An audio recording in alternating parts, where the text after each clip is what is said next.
Dennis A. Tito is the founder and chairman of the Inspiration Mars Foundation. Tito is also Chief Executive Officer of Wilshire Associates Incorporated, a leading provider of investment management, consulting, and technology services. Tito earned a BS in Astronautics and Aeronautics from NYU College of Engineering and an MS from Rensselaer in Engineering Science. He began his career as an aerospace engineer with NASA's Jet Propulsion Laboratory at the age of 23. While serving at JPL, he was responsible for designing the trajectories for the Mariner spacecraft mission to Mars and Venus. Although he did leave to pursue a career in investment management, he did remain interested in and committed to the exploration of space. On April 28, 2001, he proved that. Tito served as a crew member of an 8-day Russian Soyuz taxi mission to the International Space Station, fulfilling his 40-year dream to orbit the Earth. We're excited to have Mr. Dennis Tito with us this evening to talk about future human Mars exploration. Ladies and gentlemen, please join me in welcoming Mr. Tito to the stage.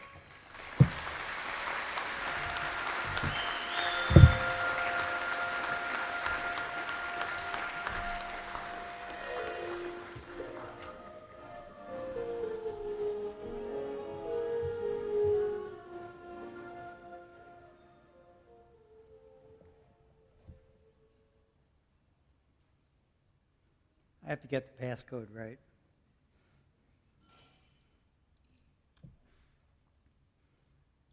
Well, thank you, Steve, for a great introduction. And I'd like to thank you all very much. It's a real pleasure to be here with so many friends and acquaintances at the Wernher von Braun Memorial Dinner. When the theme of this conference is bringing exploration forward, you can always count me in. And this evening, as you might have guessed, I am here to talk about exploration of Mars, human exploration of Mars. About the time Dr. von Braun was here in Huntsville, I was just out of school and working at the Jet Propulsion Laboratory in Pasadena. I was a trajectory engineer, and the task at hand was to help design the first flyby trajectory for the Mariner 4 mission. As it turned out, my career had a trajectory of its own that soon carried me into other pursuits. But from that day to this, my thoughts have never wandered far from the general vicinity of the red planet. That is how, about 2 years ago, I came across an article by 3 rocket scientists named Patel, Lunguski, and Sims. They discovered a rare planetary alignment that every 15 years creates an opportunity for a relatively fast round trip to Mars. What makes the opportunity more interesting is that it uses a free return trajectory that doesn't require any critical propulsive maneuvers after leaving the vicinity of Earth. Their work was published back in the 90s and hadn't gotten much notice. But when I read that study, it struck me as a pretty big idea, an idea that needed to get out of the academic journals and become part of NASA's human exploration plans. I thought to myself at the time, and I have been asking ever since, why let a moment like that pass on the calendar? If such an opportunity is coming our way, a chance for a relatively short, free return flight to Mars and back, then why not seize it? In the short version, this is our primary focus at the Inspiration Mars Foundation. We are submitting for consideration of the American people, the President, Congress, and NASA, a new mission. We propose to send a spacecraft bearing 2 astronauts, a man and a woman, to the far side of Mars and return them to Earth. It will be a voyage of more than 314 million miles in 501 days, in collaboration with NASA, in the name of America and for the good of humanity. The first manned mission beyond the moon would begin in early January 2018 and end in the spring of 2019. The objective is to place the crew within 100 miles of Mars. In August of 2019, the 226th day of flight, the astronauts would enter the gravitational sphere of another world. That would be a momentous achievement in human experience, and it would prepare us for a second landing, or a landing one day on the second most habitable planet in our solar system. As everyone here knows, other nations would like to beat us to it. If America is ever going to do a human flyby of Mars, I believe that this could be our last chance to be first. A fast free return trajectory is possible only rarely, and the chance won't come again until 2033. The Inspiration Mars spacecraft has to be on its way to Mars in the first days of 2018 if this mission is to happen at all. And if it does not happen, where does that leave human space exploration by the United States?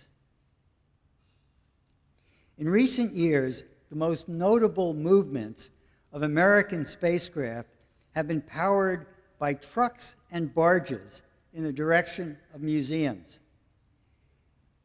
It's as if all we can afford to aspire to is a careful preservation of past glories. For my part, I do not believe that for one moment. To make progress on every front, NASA needs to make more history. A Mars flyby in this decade is the way to do it. The strengths of NASA are never more impressive and inspiring than when they are directed toward a great American objective in space. What's needed is a grand and worthy goal, enlisting all in a common effort, marked in bold on every calendar, and winning back the world's attention. A Mars flyby mission is the kind of hard, daring, and high-yield quest for which NASA was made. Inspiration Mars Foundation is already working in partnership with NASA to put the mission together and provide as much of the funding as we can. We realize that we need support from Congress and the President, and we put it to them this way. This mission makes sense, and we can get it done within a launch schedule already set, using rockets and systems already in testing. More than that, this mission will be meeting an objective that's already been declared. As matters stand, a mission to circle Mars is planned for sometime in the 2030s. The first step in that direction is a flyby mission, and we propose to do that in the here and now. The rationale is simple.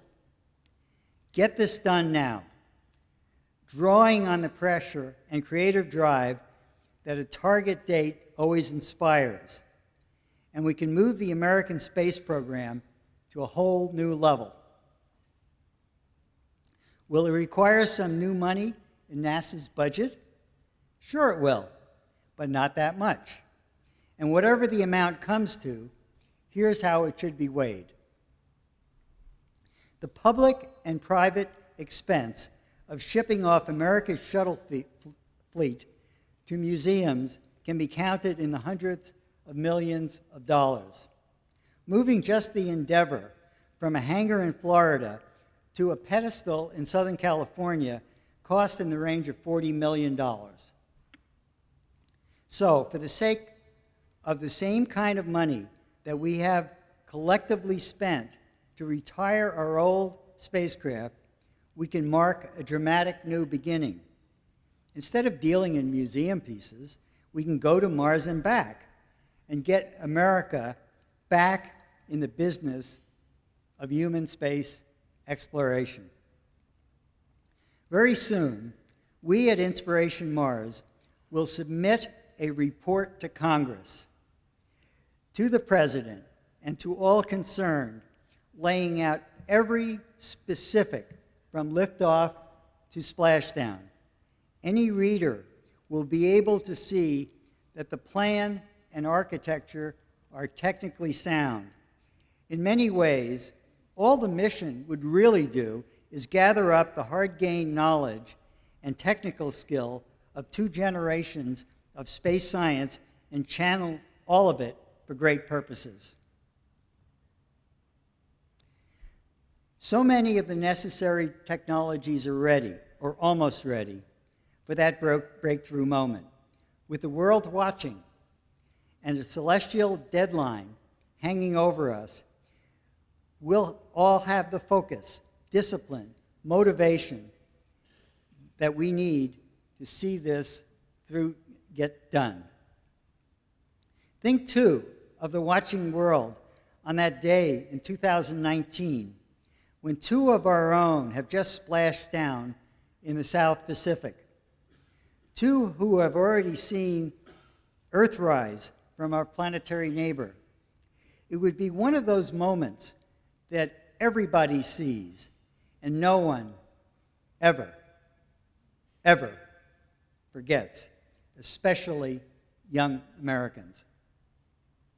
Perhaps more than anyone else, this mission will speak to them about their country's potential and also their own.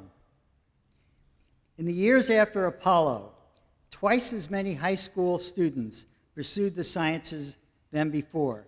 Twice as many earned science and engineering degrees in college and graduate school. We can hardly calculate all of the good that followed from that single national objective, declared, pursued, and reached. Well, ladies and gentlemen, all of this can happen again. A whole new wave of scientific talent.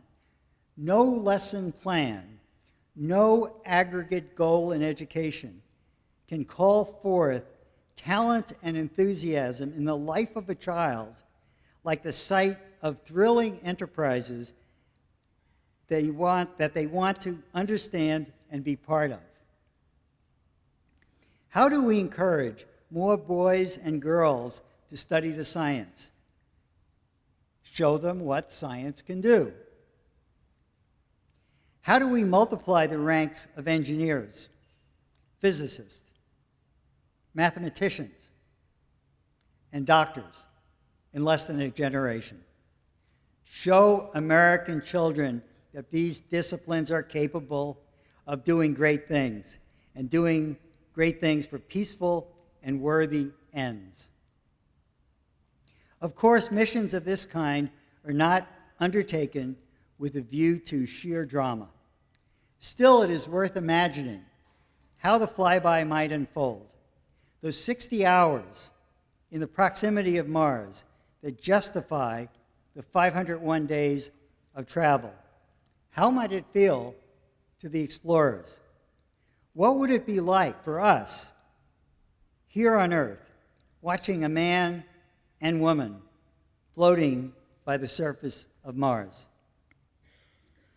We've all heard it said that in space science, there is no finer instrument than a person with eyes to see, present to tell in words what telescopes, pictures, and robots cannot convey. Looking out through the window of their capsule, this woman and man will see another world, and across that void, that little light in the darkness with a touch of blue. All of humanity can see them in the moment, hearing the voices of two people upon the face of the deep, transmitted back to the universal language of awe. When Apollo 8 made its initial pass by the moon on the night of December 24th, 1968, it was the most widely seen event ever on television. A year of violence and sorrow ended with the shared experience of a lunar sunrise and 3 astronauts reading the opening verses of Genesis chapter 1. Such moments do not fade quickly from memory, and maybe such greater distance from Mars to Earth will give new power to the lesson. How small so many human strifes and hatreds can seem, how ungrateful the desire to destroy, when we see from afar, from this refuge we all share. All of this can come about within the next 6 years, a little less than the time between a ringing presidential vow of a moon landing and the event itself in the summer of 1969.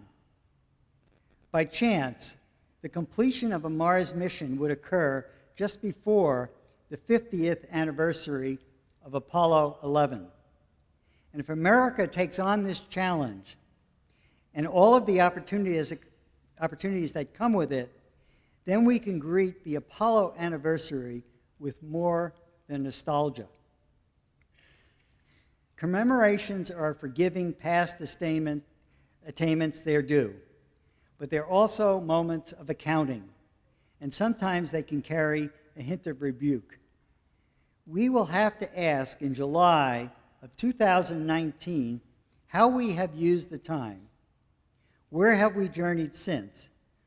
What followed in what President Kennedy called the greatest adventure on which mankind has ever embarked?